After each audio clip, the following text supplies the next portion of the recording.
dise. Je dis ça parce que quand je lis une bonne partie de notre presse et beaucoup de commentaires, les gens, regardant avec les lunettes d'hier, disent c'est terrible, l'Afrique, on est en train de disparaître. Non, on a choisi de bouger en Afrique. On a choisi de bouger parce qu'il fallait bouger. On a regardé notre relation passée, mémorielle, culturelle,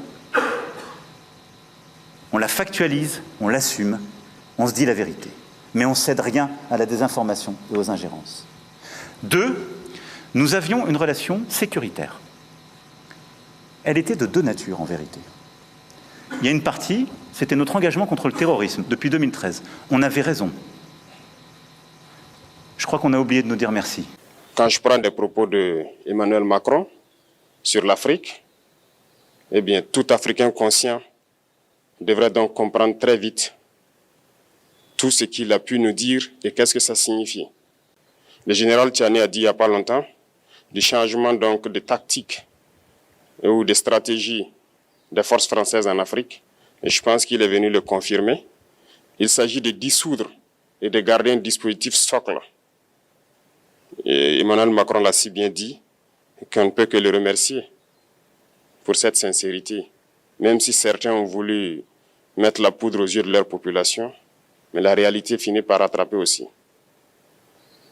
Ils ne partiront pas de certains pays. Ils ont juste dissous le dispositif.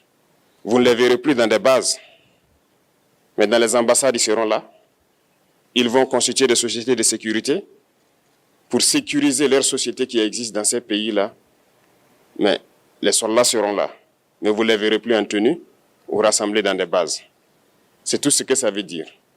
Ils vont se réorganiser, mais seront là.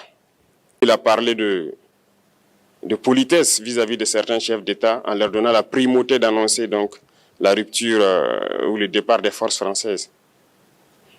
Ça nous importe peu, on peut dire. Mais tout ce que nous savons, c'est que si vous voulez une rupture avec ces forces impérialistes, c'est simple, on dénonce les accords. Tout commence par là-bas. Et je pense que l'exemple du Tchad, en tout cas, est palpable. Ils ont commencé par dénoncer les accords. Sinon, si on ne dénonce pas les accords, juste dire que les bases quittent, on n'a rien fait. Parce que le problème se trouve dans les accords coloniaux de défense qui ont été signés depuis l'indépendance. Le plus dangereux n'est pas ceux-là que vous voyez dans les bases. Le plus dangereux, ce sont les conseillers militaires.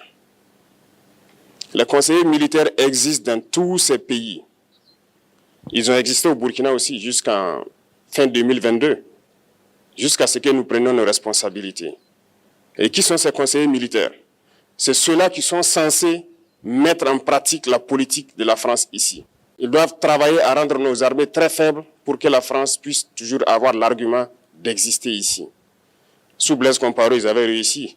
Nos sentinelles prenaient donc la garde avec des bâtons. C'est ça que la France veut de nos armées.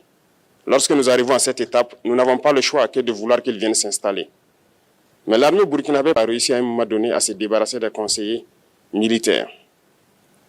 Malheureusement, je pense qu'en 2019, après l'opération Otapuano, où ces Français ont vu que l'armée burkinabé avait encore une capacité de réagir au terrorisme, ils ont appelé le chef d'état-major en France, ils l'ont instruit de reprendre les conseillers militaires dans toute la structure.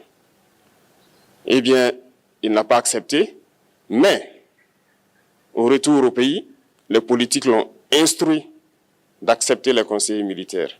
Et c'est là que les conseillers militaires sont revenus dans l'armée burkinabé en 2019. Avec toutes les conséquences qu'on connaît, l'armée était en train de disparaître dans les années 2020-2021. Et d'ailleurs, c'est le moment où beaucoup de militaires ont dû déserter parce qu'il n'y avait plus d'espoir. On était en train de s'effondrer.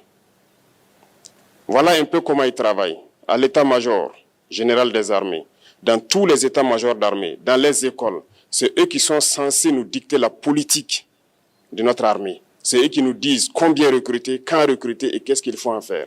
Ils sont dans les écoles pour nous dire comment il faut les former et ainsi de suite. Tant que ces conseillers militaires sont là, vous n'êtes pas indépendant. Votre armée aura juste l'apparence d'une armée qui sera là en train de faire des parades, du cirque. Mais lorsqu'il viendra la guerre, vous vous rendrez compte que la parade, c'est une chose, mais la guerre, c'est une autre chose. Il faut rompre les accords. C'est la seule façon d'avoir une armée indépendante et se construire, être fort.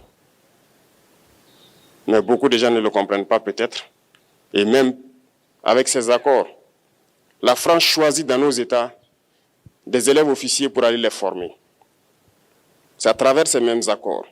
Mais en réalité, ces officiers qui partent se former pour la plupart, pour la France, ils viennent pour servir l'État français dans leur pays. Ils ne viennent pas pour servir nos pays. Ils les forment pour qu'ils viennent servir les intérêts de l'État français. J'en veux pour preuve.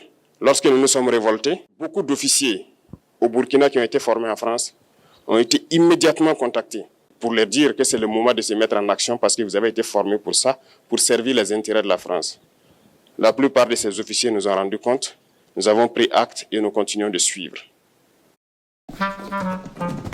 Che ne dici? Ma non staremo correndo troppo? Amo la velocità.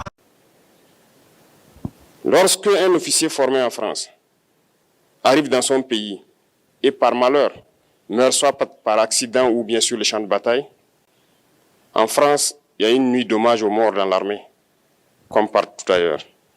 À la nuit d'hommage aux morts, on cite le nom de l'officier en question et on dit « mort pour la France ».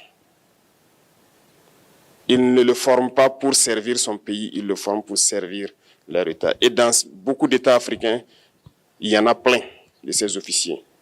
Combien sont patriotes, Dieu le sait. C'est une leçon que Emmanuel Macron a donnée encore aux chefs d'État africains, de se rattraper et de pouvoir vraiment mener cette lutte contre l'impérialisme. Mais en plus de ça, il a aussi insulté tous les Africains dans ses propos. Il y a une partie qui a retenu mon attention, là où il parlait d'ingratitude. C'est pas grave, ça viendra avec le temps. L'ingratitude, je suis bien placé pour le savoir, c'est une maladie non transmissible à l'homme. Et que l'ingratitude est une maladie non transmissible aux humains. Lui, il est humain, notre ingratitude n'est pas transmissible à lui. Voilà comment ce monsieur voit l'Afrique, voit les Africains. Nous ne sommes pas des humains à ses yeux. Peut-être que c'est lui qui n'est pas humain, il ne se met pas dans la classe des humains. Mais s'il y a bien un ingrat, c'est bien lui.